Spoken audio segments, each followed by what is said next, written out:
So it's been about a year now. You debuted in AEW about a year ago. You had a match with Isaiah Cassidy, in which you launched that man into another atmosphere. He's still in the air somewhere. Yeah, he's a great guy, though. Great guy. Yeah, we love Isaiah Cassidy. You're welcome on the show, by the way, too.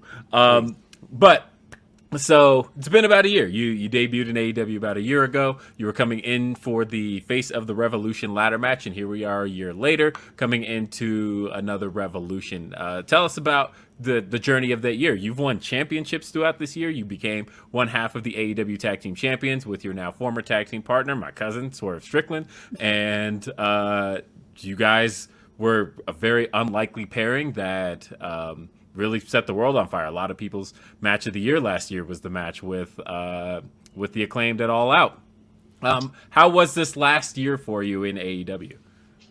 I would classify it as a bit of an experiment. It's been very interesting and intriguing and somewhat educational for me to experience something that is very different from where I came from, obviously. Allow me to backtrack just a moment and say, your cousin is evil, brother. Like, God, listen, I like you, but I'm going to beat him up. Oh. Nonetheless, Swerve and I are very similar in terms of willing to do the work to earn.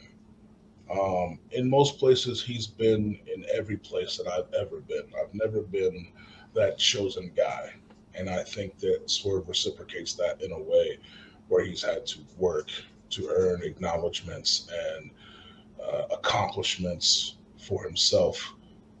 And I think he's very protective of that, just as I am of my own accomplishments. But us winning tag team gold within 5 and 6 months, him 5 months of being there, me 6 months of being there, is a telltale sign of what we have to offer, what we're capable of, and hopefully what the future looks like for both of us whenever we move on from bashing the crap out of each other. I'm going to bash the crap out of him. But I still love the guy, and that's the odd thing, right?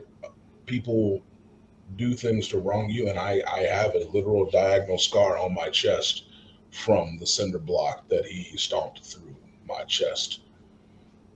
He is the first person ever to scar me by his own actions. And no human has ever done that. My scars have always come from my own accidents or football. Still, my own activities typically, not another person. This left a mark, not just visually for me to see every day, but seeing what he's actually capable of is something that kind of made me get a little more real, which is part of why I decided I'm going to be more of myself at this time. Did it make you feel like Nelson Muntz a little bit that he made me bleed my own blood? Oh yeah, but I get excited about stuff like that. Like, even my buddy JD Griffey, so we fought at Ring of Honor pay-per-view. When we're in Muay Thai and we do some, if it's just us and we're light sparring and he managed to catch me or something with a hook or something like that, I get hit and I start smiling and it scares the shit out of him. But I like knowing that there's someone capable of damaging me, and he's a weapon. I'm just different. That's all. So that's kind of it. I think that what we did when we got there sets the tone, and the goals are simple. We just continue to rise, to thrive, to raise stock, and eventually beat the shit out of each other.